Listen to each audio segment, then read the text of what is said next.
జయ శ్రీమన్నారాయణ. నమో కృష్ణ, నమో కృష్ణ. గోవింద ముకుంద సదానంద.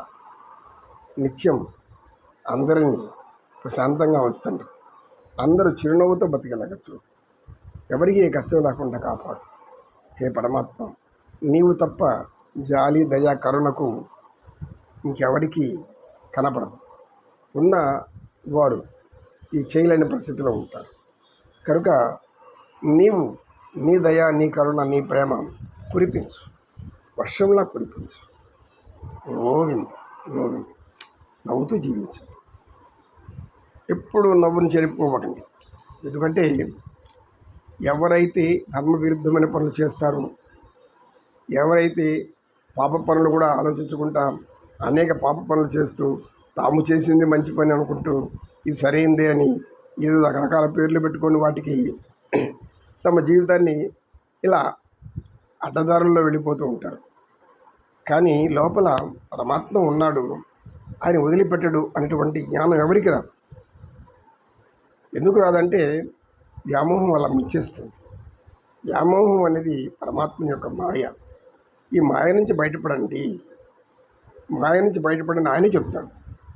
ఎందుకంటే నా మాయ అంటే ఏమి? ఉండవలసిన సమయంలో జ్ఞానం ఉండకుండా పోవడం మాయ.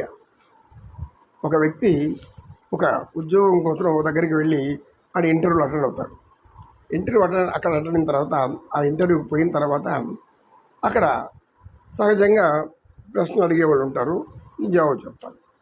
ఈ వ్యక్తి పోయే ముందే నాకు అంత జ్ఞానం ఉంది, ఇంత జ్ఞానం ఉంది ఉంది అనుకుంటా పోయాడు. అయితే వాళ్ళ అమ్మ ఒక మాట చెప్తుంది, అయినా నీవు నోటి నుండి ఏ మాట వచ్చినా ధర్మబద్ధంగా ఉండాలి, అది చట్టసమ్మతమై ఉండాలి, అది అందరికీ మేలు చేసేదిగా ఉండాలి, ఇలాంటి విధంగా మాట్లాడు, వాళ్ళు ఏమని అడిగినా సరే అని చెప్పింది. అక్కడికి పోయి మర్చిపోయాడు, నాకు అన్నీ తెలుసు అన్నాడు.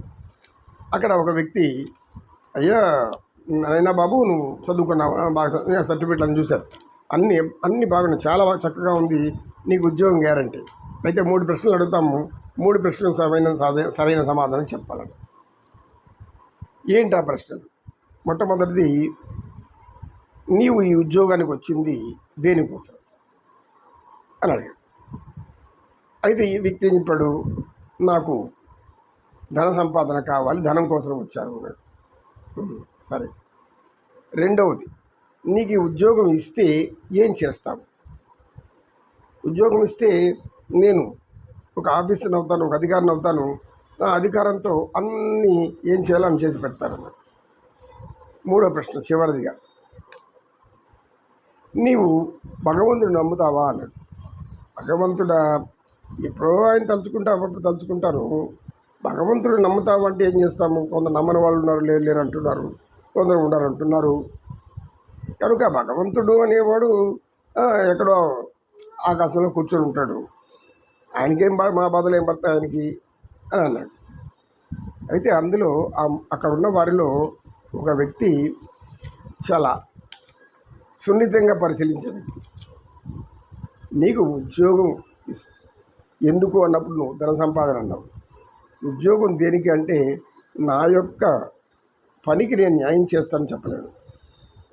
ఉద్యోగం ఎందుకంటే నాకు ఇచ్చిన దాన్ని నేను దానికి న్యాయం చేస్తాను, ఆ ఉద్యోగానికి సరైనటువంటి జవాబుదారితనంగా ఉంటాను, బాధ్యతగా ఉంటాను, మీ యొక్క కంపెనీ రూల్స్ కానీ కట్టుబడి ఉంటాను అని అంత జ్ఞానం లేకుండా పోయింది. ఎందుకు? మనకు కావాల్సింది అది. సంస్థ బాగుపడాలంటే సంస్థ గురించి నువ్వు మాట్లాడాలి. అది వదిలేసేసి నీ గొప్పతనం నువ్వు చెప్పుకుంటే, నీకు కావాల్సింది చెప్పుకుంటే వాళ్ళకి అవసరం కావాల్సినది. రెండో ప్రశ్న ఏం వేశారు, ఇచ్చి నాకేం చేస్తావు అన్న. సంస్థను అభివృద్ధి చేస్తానని చెప్పుకుంటా నా యొక్క అధికారాన్ని వినియోగించుకొని నేను ఏదో అనేక సంబంధాలు పెట్టుకుంటాను అంటాం. దానికి సరిగా వెళ్ళలేదు. ఏదైనా నీకు ఉద్యోగం ఇస్తే భగవంతుడు కానీ ఏ ప్రభువు కానీ ఎవరైనా కానీ కంపెనీ ఏం చెప్పాలి, దాని యొక్క ఏమేమి అందులో ఉన్నాయో అవన్నీ బాగా గ్రహించి నేను చట్టవిరుద్ధమైన పనులు చేయకుండా చేసుకుంటూ పోతుంటాను అని చెప్పాలి. అది చెప్పలేదు. ఇక నీలో ఆధ్యాత్మికమైన భక్తి ఉందా లేదా అని అడిగాడు ఇంకొక వ్యక్తి. భగవంతుడు ఉన్నాడా లేడని. భగవంతుడు ఉన్నాడో లేడో నీకు తెలియదు, తెలిసి ఉంటే ఏమంటావు, నాలో ఉన్నది భగవంతుడే, నన్ను మాట్లాడించేది భగవంతుడే, ఈ ప్రశ్న జవాబు చెప్పేది కూడా భగవంతుడే అని కానీ ఒక మాట అంటే, అయ్యా భగవంతుడి వల్ల నేను ఇంత స్థితికి వచ్చాను, ఇంతగా ఈ యొక్క పరమాత్మను వాళ్ళ దయ వల్ల నేను ఇంత చదువుకున్నాను, అన్ని పరమాత్ముడు దయ అని చెప్పడం లేదు అని గ్రహించి అలా అన్నారు. అంటే అర్థమేమి, ఏది ఎక్కడ ఎలా చెప్పాలో గ్రహించిపోయేవాడే జ్ఞాని. ఎవరిని ఎలా వారిని మన్ననలు పొందాలో అలా మాట్లాడగలిగేవాడే జ్ఞాని. తర్వాత దాని యొక్క విద్యుత్ ధర్మాన్ని, తన యొక్క జవాబుదారితనాన్ని, ఇవన్నిటినీ ఏ విధంగా చెప్తావో అక్కడ వర్ణించి చెప్పాలి. ఈ సర్టిఫికేట్ అన్నీ బాగున్నాయి, గొప్ప జ్ఞాని దేంట్లో చదువుకున్నాను, దాంట్లో నీకు ఉండాల్సినటువంటి లౌక్యం అయితే లేదు, ఉండాల్సిన జనరల్ నాలెడ్జ్ లేదు, కామన్ సెన్స్ కూడా లేదు. ఇలా ఉంటారు అందరూ. కనుక ఈ యొక్క మాటలను జాగ్రత్తగా వాడుకోవాలి. మనం మాటలు బాగా జాగ్రత్తగా వాడకపోతే ఏం గతి పడుతుందంటే అందరూ తరిమి తరిమి కొట్టే స్థితికి వచ్చేస్తుంది మన బతుకు.